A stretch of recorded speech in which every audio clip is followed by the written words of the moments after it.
दारू पिणे आरोग्यास फायदेशीर की धोकादायक आहे? दारू पिल्यानंतर शरीरामध्ये जाऊन काय काय गोंधळ घालून येते आपण सविस्तर पाहू। दारूमध्ये पचवण्यासारखं काही नसते, त्यामुळे ती सरळ लहान आतड्यामध्ये जाते, तिथून ती सरळ रक्तात मिसळते आणि रक्ताद्वारे ती शरीराच्या प्रत्येक कोशिकेपर्यंत पोहोचते।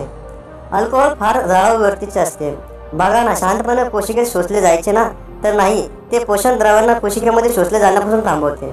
सुपरफास्ट ट्रेन सारखे ते 1 मिनिटाच्या आत लिव्हरपर्यंत पोहोचते।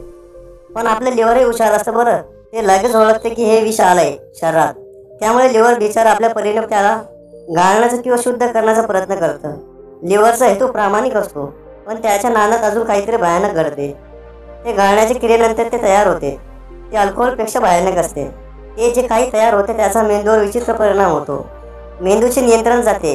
शरीरात आनंद देणारे आणि उत्तेजित करणारे डोपामिन, सेरोटोनिन, एंडोर्फिन यासारख्या स्त्रावांचा स्तर अनैसर्गिकरित्या अवास्तव वाढतो।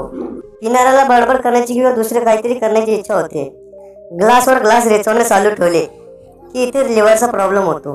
लिव्हर एका तासात 1 पेक्षा जास्त पॅक पचवू शकत नाही।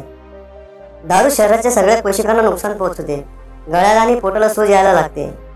दारूच्या प्रत्येक थेंबापासून लिव्हरच्या आतमधल्या प्रत्येक कोशिकेतल्या बदलते असे विचित्र काहीतरी बनवायला सुरुवात होते। ते लिव्हरच्या आधीच्या कोशिकांची जागा घेते।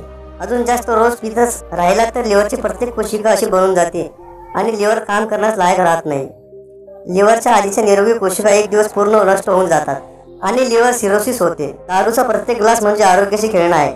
वेळेच्या आधी पिणं सोडलं तर आणि जर नशिबाने साथ दिली तर लिव्हर परत पूर्ववत होऊ शकते। धन्यवाद।